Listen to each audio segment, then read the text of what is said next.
Hey, for confronting my mother-in-law after what my daughter showed me at a mall kiosk?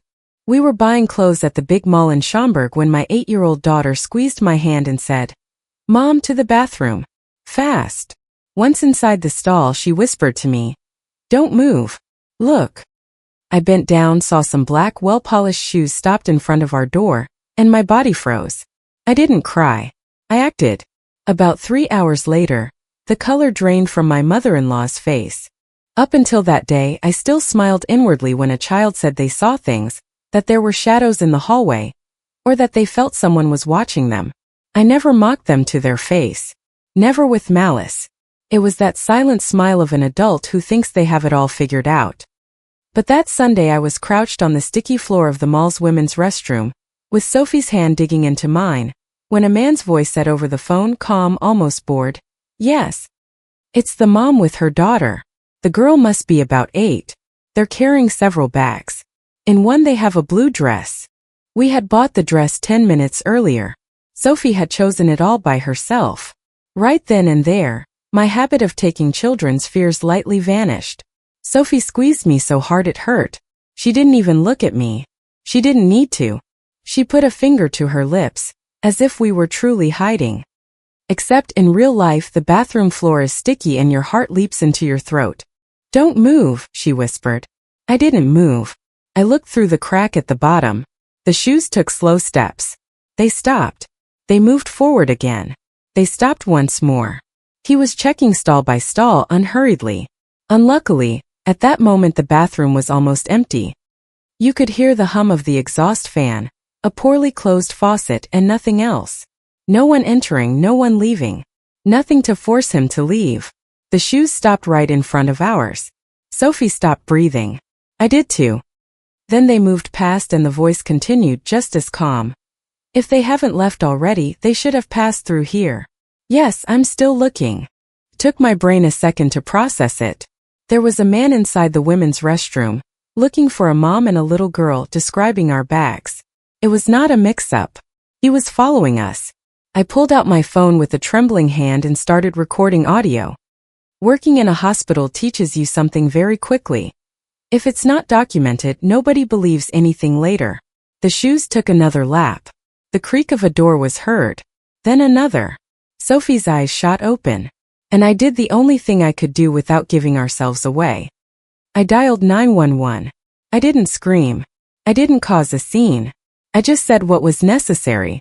"I'm in the women's restroom of the Schaumburg Mall. There is a man inside. He has been following us. I am with my 8-year-old daughter. Please." The operator responded quickly. "Stay where you are. A unit is on the way. If you can do so without putting yourself at risk, notify mall security." It wasn't perfect, but it was something. In a mall, when no one knows what to do, everything ends up in the hands of the guard with the radio. When the shoes moved toward the sinks, I took Sophie by the hand and we left. Fast. In silence. With the bags held tight against our bodies. We ran to the security office as if there were no other possible place. The guard saw us come in and at first gave a doubtful look. Of course he did. 2 people with bags, pale faces, and strained voices could be there for any number of reasons. "What happened?" he asked, ready to hear just another complaint. Sophie, trembling, described the man better than I could. The shoes, the dark suit, the camera strap. Then I played the audio. And the guard's face completely changed. "That's not normal," he said. "No," I answered him. "It's not." He pulled up the cameras. We looked at the screens and there he was. A man in his 40s, dark suit, well-groomed hair. A small camera hanging from his shoulder. He walked like someone used to doing whatever he wants. Security started tracking him through the cameras and about half an hour later, they found him inside the mall.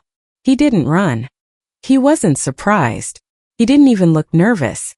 When they questioned him, he pulled out a laminated ID and said completely calmly, "I'm Richard Doyle. I'm a private investigator. I'm conducting an investigation." "What investigation?" the guard asked. "I can't say.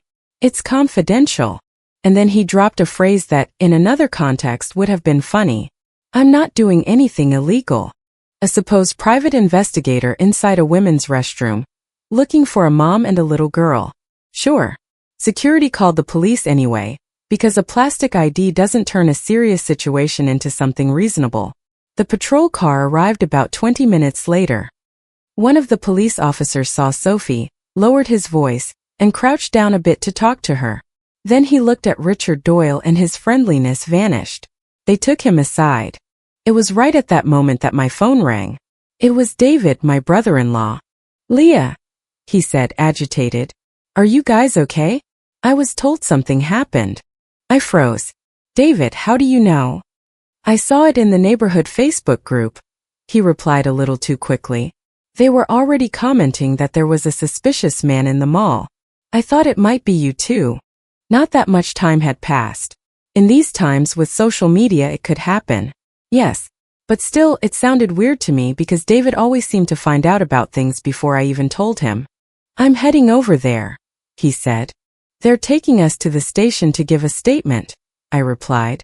"I can go on my own. I'm going anyway." And he hung up before I could argue. My husband James had died 2 years earlier in a car crash. Just like that suddenly. One minute you're arguing whether it's better to buy the name brand cereal or the one on sale, and the next you're signing papers you can't even see clearly because your eyes keep filling with tears. After that, my life became a schedule taped together. Shifts, bills, picking up Sophie from school, making ends meet, surviving. I'm Leah Miller, a nurse at a major city hospital. 12-hour shifts. The kind where you get home and feel like your body no longer responds to you. Sophie and I built a routine with what was left, in our Arlington Heights apartment. Homework on the kitchen table. Cartoons after dinner. Spaghetti with marinara sauce on nights when we needed something familiar. And when I had a long shift, Miss Helen, my neighbor from the floor below, would pick up Sophie or watch her for a few hours until I got back. It was our network. Simple but solid. James used to love tomato sauce. He had a basil pot on the balcony and took care of it as if it were part of the family. One afternoon at the grocery store, Sophie was pushing the cart as if she owned the place and told me very calmly, "Tomorrow I have a math test." "Did you study?" I asked her because that's what moms do when we don't want to think about everything else. "Yes," she said. Then she lowered her voice. "But Grandma Carolyn asks me a lot if school is hard, as if she wants me to say yes." I stopped in the rice aisle. My mother-in-law, Carolyn Carter, whom Sophie called Grandma Carolyn, had been very interested in us for a while. It wasn't normal grandmotherly interest. It was something else. Felt like she was sizing me up. "Does your mom help you with your homework? Is she home a lot? Does she leave you alone sometimes?" She always said it with a concerned tone, but it no longer sounded like concern to me. When we got home, Sophie helped me make dinner. I peeled tomatoes and she handed me whatever was missing. "Dad would like this," she said softly. I swallowed hard. Yes, he would. "Next time we'll buy basil, like the one he had on the balcony." I nodded. Saying no would have been like erasing something else. We had barely sat down to eat when the doorbell rang. It was almost 8. That time when a visit almost always means trouble. I opened the door and found David with a small bouquet of flowers, as if it were the most normal thing in the world. David was James's younger brother. He was coming off a recent divorce and wore that face of a lonely man that doesn't fade even with a smile. "Hello," he said softly. "I just came to see how you were doing." Sophie too. Sophie came running out. She still loved people effortlessly, the way only kids who don't yet know how complicated people can get are able to do. David picked her up, handed her a small box, and she opened it excitedly. Inside was a plush toy of the exact character she liked most from her favorite cartoon. Her face lit up. Mine did not. We had never told David in such detail which was her favorite character. That night, when Sophie was already asleep, I stayed alone with my coffee and tried to be fair. He's lonely. He misses James. He misses feeling like he still belongs to something. Fine. But his visits started becoming a routine. Every day, almost exactly at 6 o'clock, the doorbell would ring. As if he had an alarm set. He always showed up with something. Candy, school supplies, another toy, a pretty notebook, any excuse. First I appreciated it. Then I got tired. By the second week, Sophie was already sighing every time the bell rang. "He's here again," she murmured. And her smile dimmed a little. David would sit in the living room and talk about how empty his apartment felt, how we were some of the few good things he had left, how James would have wanted him to take care of us. That phrase became his way of justifying everything. James would have wanted it. He repeated it as if that were enough. Once I tried to say it nicely. David, maybe not every day, I told him. There are days when we really come home exhausted. He looked at me as if I had offended him. He apologized. And the next day he rang the bell again. One night he dropped something as if he were reading a schedule. So, next Thursday at 2 is Sophie's class presentation, right? I can go see her. I felt a chill on the back of my neck. How do you know the day and time? I asked him. Sophie told me, he answered, smiling. I turned to look at her. Sophie frowned. I didn't tell him. David let out an awkward laugh. Well, maybe I heard it somewhere else. Somewhere else? Yeah, right. Anyway, he showed up at the school. It was a presentation open to family members, which is why they let him in. He sat in the auditorium among the rest, as if that seat belonged to him, as if he were filling James's spot. When Sophie finished her presentation, David gave her a small bouquet. She said thank you out of politeness. In the car on the way back home, she stared out the window and said in a very low voice, Mom, I get tired when Uncle David comes over. Why, sweetie? She took a few seconds. Because I feel like he watches me a lot. Like he knows everything I like, but I don't remember telling him. Kids don't just make up that kind of discomfort for no reason. So I started observing David. How his eyes scanned the living room. How he picked up the picture frames and held them a second longer than normal. How he looked at Sophie's schoolwork as if he were reviewing something important. One afternoon he said something that had not even been spoken out loud in the house. I'm sure Sophie is excited about the field trip to the Lincoln Park Zoo next month, he commented, smiling. We'll have to think carefully about the lunch. I froze. The permission slip for that trip had arrived a day earlier. It was on Sophie's desk under a pile of papers. Not even I had read the whole thing. Who told you that? I asked. Sophie, he replied quickly. My daughter's face changed immediately. I didn't tell you. Silence filled the room. David laughed again, but this time it felt forced. I must have gotten confused. No, he had not gotten confused. That same night I noticed something else. The papers on Sophie's desk were arranged. Not put away. Not tossed around. Arranged. Did you organize this? I asked her. She shook her head. No. In the kitchen, I had a small magnetic whiteboard where I wrote down my shifts, early dismissal days, and when Miss Helen was picking up Sophie. One morning I saw that one of the papers was slightly shifted, as if someone had lifted it to read it better. It was a tiny detail, but it stuck with me. The next day I watched him from the window as David was leaving. He walked a few meters, stopped, turned around and looked up at the living room window, as if he were checking something. My stomach dropped to the floor. Sophie appeared behind me and whispered, Mom, Uncle David is weird, right? Why do you say that? He always asks where we are going, what time you get off work, if we are going to be here on Saturday. Why does he need to know that? And then came the moment that destroyed my last attempt to think I might be overreacting. David asked me for a key. Just in case, he said. If something happens to you, I need to be able to get in. I'm family. No, I answered immediately. He frowned. Miss Helen isn't family. Miss Helen has been helping us for years, I told him. And she has never demanded a key from me. His voice hardened. James would want me to take charge of this. Something inside me got tired at that very instant. Don't use my husband to pressure me, I told him. And that was when Sophie, almost voiceless, blurted out, Uncle David, you're kind of scary. For a second, David's face hardened in a way that chilled me. Then he smiled again. Uncle just wants to take care of you, he said sweetly. Sophie hid behind me. Her instinct knew something that my grief had been refusing to accept for months. The day at the mall was supposed to be a break. Sophie was growing up so fast and needed new clothes. I wanted to give her a normal afternoon. Try on dresses, eat fries, have a milkshake, and go back home without talking about anything heavy. She found the blue dress and twirled inside the fitting room, happy. This one, she said. Yes, this one. We bought it. We kept walking. The bags were getting heavier. Then we sat in the food court with our milkshakes and some fries in the middle. It's so nice today, Sophie said. When Uncle David isn't around, we can be at peace. That hurt more than I expected, because she was 8 years old and should not feel relief over the absence of an adult relative. Then she added something that turned my stomach. Uncle David came when you weren't there. I looked at her immediately. What? On Wednesday. He was outside the building when I got home from school. He asked me if you had returned yet. I told him I was going with Miss Helen. He said that was fine. And he left.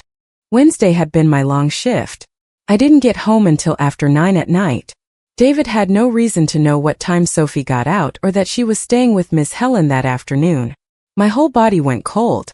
We threw away the empty cups and walked toward the exit. And then Sophie stopped. Mom, she whispered. The color had drained from her face. That man. I followed her gaze. There he was. Dark suit. Black shoes. Near the food court. Sophie, I started to say. To the bathroom. She interrupted me, desperate. Right now. She didn't sound exaggerated. She didn't sound dramatic. She sounded like someone who had already understood the danger before I did. We moved fast. She pulled me to the women's restroom and stood by the door, as if she could not catch her breath. Come with me, she asked. It's okay, you go, I managed to say. No. Together. We went into the same stall. Squeezed in.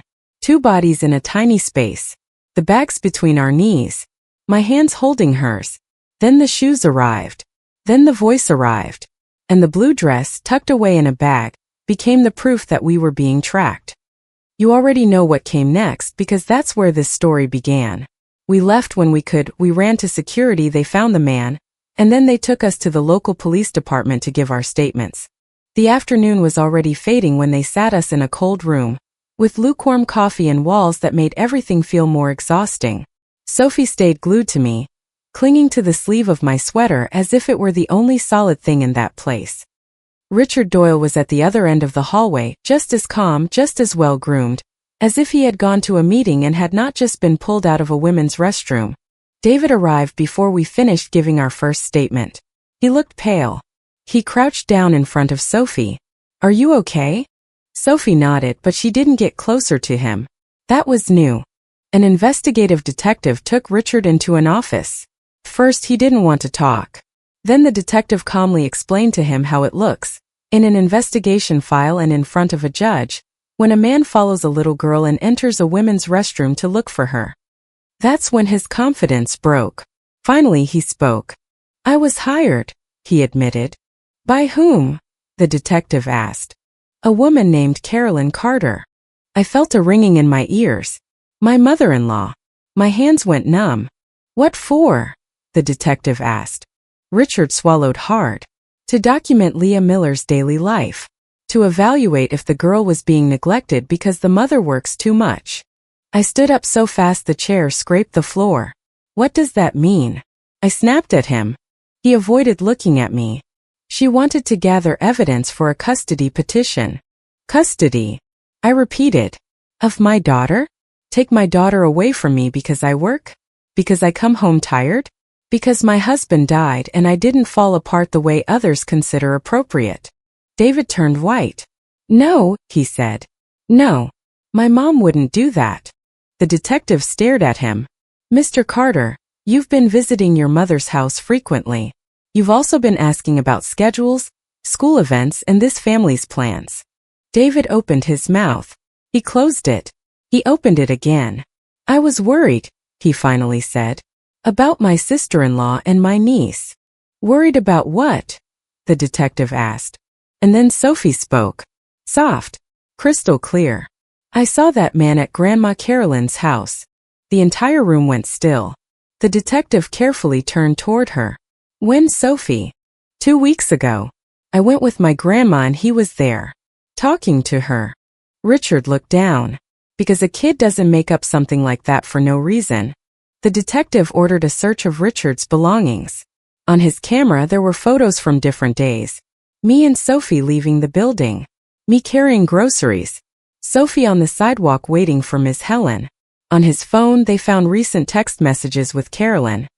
And in his briefcase, he carried a black notebook and a thin folder. The notebook was what turned my stomach the most.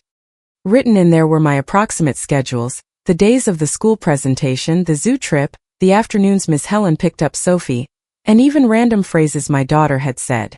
It had not come from any hospital system. It was worse. It was information from our home, from our visits, from what someone saw in my kitchen or purposefully asked and then pieced together little by little. Among the papers, there was even a printed photo of my kitchen's magnetic whiteboard. The sheet where I wrote down my shifts and Miss Helen's help days was right there. Blurry but readable. I felt like I couldn't breathe. The police brought Carolyn in for questioning as soon as Richard said her name, and as soon as they saw those messages. By then it had been a little over 3 hours since Sophie pulled me into the bathroom. While they waited for her, they kept searching. There were printouts of social media posts where we had been tagged, screenshots of messages, notes on how to make me look like an exhausted mother, and a sheet with 2 columns. In one was me. Excessive work, unresolved grief, frequent absences, lack of supervision. In the other was Carolyn. Stable income, her own fully paid condo in a nice suburb, orderly environment, deep interest in the minor's education. As if a list on a piece of paper were enough to take a daughter from her mother. David looked at those sheets, trembling. My mom was really going to do this, he murmured. Was she using me? The detective didn't answer him. David turned to me, desperate. Leah, I swear to you I didn't know. I wanted to believe him. And, at the same time, I wanted to cut him out of my life the way you pull away from something that burns. Both things were true. Carolyn arrived late into the night. As soon as she walked in, she saw the folder on the desk, saw Richard sitting in the back, and the color drained from her face. Then she cried. She cried quickly, in that way that seems rehearsed. My Sophie, she sobbed. She's the only thing I have left of James. She looked at me as if I were a temporary obstacle. Something standing between her and what she wanted. Leah works too much, she said, wiping her face. She's alone. This is too much for her. I could give Sophie a better life. More time. More stability. The detective kept his voice flat. You can't take a child away from a fit mother just because you don't like her work schedule, ma'am. Carolyn's mouth trembled. I had no choice, she whispered. Sophie is my only hope. No. She did have choices. What she didn't want was to accept boundaries. She chose control and dressed it up as concern because that sounded nicer. That night, the criminal proceedings continued for what happened at the mall. But in the following days, with that police report filed and with legal counsel, I also had to initiate family court proceedings in our county, because that was where our daily life needed to be protected. Everything moved fast, but not overnight. First, the evidence was secured. Then came Carolyn's hearing. After that same week, I filed for a temporary restraining order in family court. A judge issued it immediately. Carolyn could not contact Sophie on her own. Any visitation had to be supervised. No showing up at the school. No, I just came to see her for a moment. No surprise visits. Days later, Child Protective Services made a home visit, as part of the protocol. A social worker saw my kitchen, Sophie's room, her clean backpack, her homework folder, and my hospital ID still hanging where I had left it that day. She asked Sophie if she felt safe. Yes, she answered. Then she asked her if anyone made her feel unsafe. Sophie lowered her voice. Grandma Carolyn. That was enough. As the days passed, more things surfaced. Deleted messages that were recovered. Notes where Carolyn asked for more photos. Instructions to record conversations. Comments about whether I went out a lot, if I came home tired, if Sophie ate with anyone else. And the worst part of all was discovering that David, without thinking or without wanting to think, had fueled part of that machinery. Sometimes with details she coaxed out of him. Sometimes with a silly photo sent, so my mom could understand better how we organized ourselves. Among those silly things was the kitchen whiteboard. Carolyn left shortly after to stay with a sister she had in another state, allegedly to recover. Richard Doyle faced charges and suddenly, his highly confidential investigation no longer sounded professional at all. A week later, David knocked on the door again. This time he didn't show up as if the house was also his. He knocked only once. He waited. When I opened it, he had the face of someone who had aged overnight. "Leah," he said. "Can we talk?" We sat in the living room. Sophie was in her room doing homework like kids do when they are clearly listening to everything. David looked at his hands. "I didn't know," he repeated. "I swear. I thought my mom was just worried. She asked me questions and I answered them. I never stopped to think about what she was putting together." I leaned back on the couch. "So you did give her information?" He lowered his head. "Yes." He swallowed hard. "At first. They were things I thought were normal. The time of the presentation. That Sophie was going to have a trip to the zoo. That Miss Helen picked her up when you were on shift. Once I even sent her a picture of the kitchen whiteboard, because she told me she wanted to understand your routine to see how she could help. I was an idiot. I didn't say anything." Then he took a deep breath and finally looked at me. "And I also lied to you on Sunday." I stared at him. I didn't see it in the neighborhood Facebook group. My mom called me. She was frantic because the man stopped answering her, and then she found out the police had arrived. I told you the Facebook thing because I was ashamed to admit that I was still talking to her and that I was still wrapped up in it without wanting to see it. The anger rose in me again, dry, tired. "Without wanting to see it," I repeated. "Yes," he said with a broken voice. "That doesn't excuse me." "I know." He looked back down at his hands. "My mom kept telling me that I was the only man left in the family, that it was my job to support you too, that James would have wanted that." I felt the blow of James's name again. At that point I was already tired of everyone using it to back me into a corner. David hesitated for a moment and then said something else, almost in a whisper. "And it wasn't just that." I waited. He raised his eyes. They were red. "I've always had feelings for you." The words fell heavy between us. "Since before," he added quickly. "I never did anything. I never would have done anything while James was alive. But after he died, I wanted to be too close. I wanted to help too much. I wanted to feel like I still belonged to something. And my mom knew how to use that. She knew I was going to show up. She knew I was going to want to take charge. She used me, yes, but I made everything easy for her." He let out a brief, bitter laugh. "I was a fool. And I was also unfair to you." At that moment, Sophie appeared in the doorway, as if she had been waiting for the signal to come out. "Are you talking?" she asked. David got down on his knees in front of her. "Forgive me," he said with a broken voice. "Forgive me for scaring you. Forgive me for not understanding in time what was happening." Sophie looked at him for a long time, very serious. Then she said, "You're not a bad person, but you did let yourself get carried away." David closed his eyes for a second. "Yes," he answered. "And that was wrong too." Sophie walked over and took his hand. "The good thing is that you see it now." I turned my face away so they would not see my eyes, because sometimes an 8-year-old girl says something so simple and so true that it completely disarms you. But David didn't become family again overnight. And he certainly didn't just walk into the house like before. The first thing I asked of him was distance. Real distance. No daily visits. No gifts. No questions. No showing up unannounced. And he respected it. For several months we only spoke when it was necessary. If Sophie needed someone to pick her up and Miss Helen could not, I would ask him ahead of time. If there was pending paperwork regarding James, we texted. Nothing more. David stopped sharing his opinion on everything. He stopped asking where we were going. He stopped trying to make decisions for us. Over time, he started doing something that was worth more than any speech. He followed through. If he said he was picking up Sophie at 4, he arrived at 4. If he offered to fix something, he fixed it and left.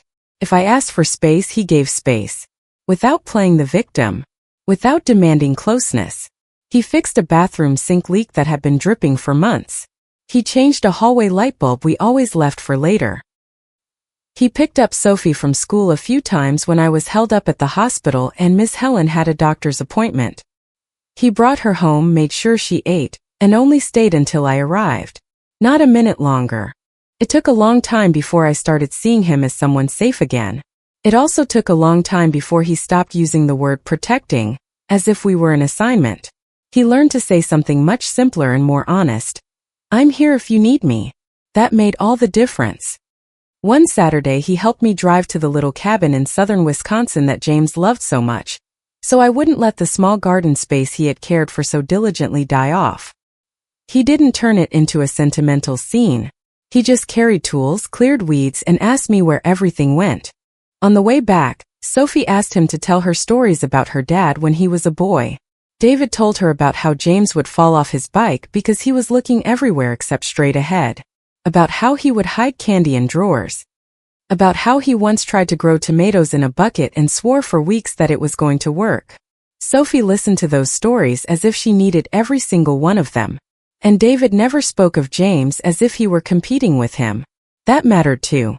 There were nights much later on, when David and I would sit in the kitchen with a cup of tea, exhaustion weighing on us. It wasn't romance. Not yet. It was something else. It was being able to talk without tension. It was being able to remember James without everything shattering. It was starting to see each other as people and not just the remains of a disaster. I started seeing him that way. Not as my husband's brother. Not as Carolyn's son. Not as the man who got too involved in our lives. Just as David. And that changed a lot of things. But even then we did not rush. Almost another whole year went by of small steps, uncomfortable conversations, clear boundaries, and consistent actions. Sophie had her time too. We never asked her to feel a specific way. We never told her what to call David. We never tried to hurriedly fill James's spot. Almost 2 years after that Sunday at the mall, David and I got married in a civil ceremony, something small. No noise. No spectacle. Just the necessary people, a judge, and our desire to do things right. Sophie wore a simple white dress and tossed petals with a quiet, unexaggerated happiness, like that of kids who finally feel solid ground beneath their feet. After the ceremony, she hugged me. "Mom," she asked me in a soft voice, "are you happy?" I kissed her head. "Yes," I told her. "I really am." Then she looked up. "Do you think my dad sees us?" My throat closed up, like it always did whenever James was back in the middle of a beautiful moment. "Yes," I replied. "I believe he does. And I believe he would want to see us at peace." David picked Sophie up in his arms. "I'm not here to take your dad's place," he told her very gently. "We are always going to remember James." Sophie hugged him around his neck. "I love David very much," she said firmly. "And I love my dad James very much." And that was enough for me. In some other city, behind another window, Carolyn was surely still calling all of this pain. Maybe it did hurt her. But pain does not give you the right to stalk a little girl, or try to take a mother's life away from her. We did not cut her off completely forever. Sometime later, after reviews by the family court judge, contact was reduced to supervised visits and at first, brief video calls overseen by the court. Short. Structured. On our terms. Rules she hated until she understood it was that or nothing. I understood that true care respects, asks, and accompanies, while control invades, monitors, and decides for you without asking for permission. I also learned that, even if someone is family or claims to be acting out of concern, that does not give them the right to gather private information, track your movements, check your routines, or construct a false narrative about your capability as a mother or as a person. In real life, it is worth remembering very basic principles. Dignity is non-negotiable, privacy deserves respect, personal data and a family schedule should not be shared without consent, and no one can take your child away just because they do not like your way of living. As long as there is no real and provable reason. The most useful thing this story left me with was something very practical. When a behavior makes me uncomfortable, even if it seems small, it is best to write it down, save messages, document dates, and ask for help early from an authority, the school, or someone you trust.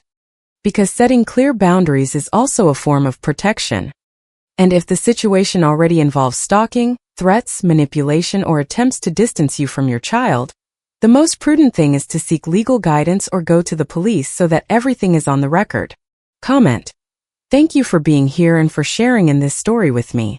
It reminds me that setting boundaries isn't about pushing people away, but about protecting your own peace. Sometimes the kindest thing you can do for yourself and your loved ones is to clearly define what is and isn't acceptable. I also believe that true change comes from accountability, not just apologies. We see how consistent, respectful actions can slowly rebuild trust over time. Healing is rarely a straight line, and it deserves our patience. True kindness is often quiet and shown through steady support rather than grand gestures. Ultimately, we all have the power to choose what we allow into our lives. Let's choose relationships that honor our dignity and bring us genuine calm. I hope this story leaves you feeling a little stronger in your own journey. If you liked it, don't forget to leave a comment and support the channel by subscribing. See you in the upcoming stories.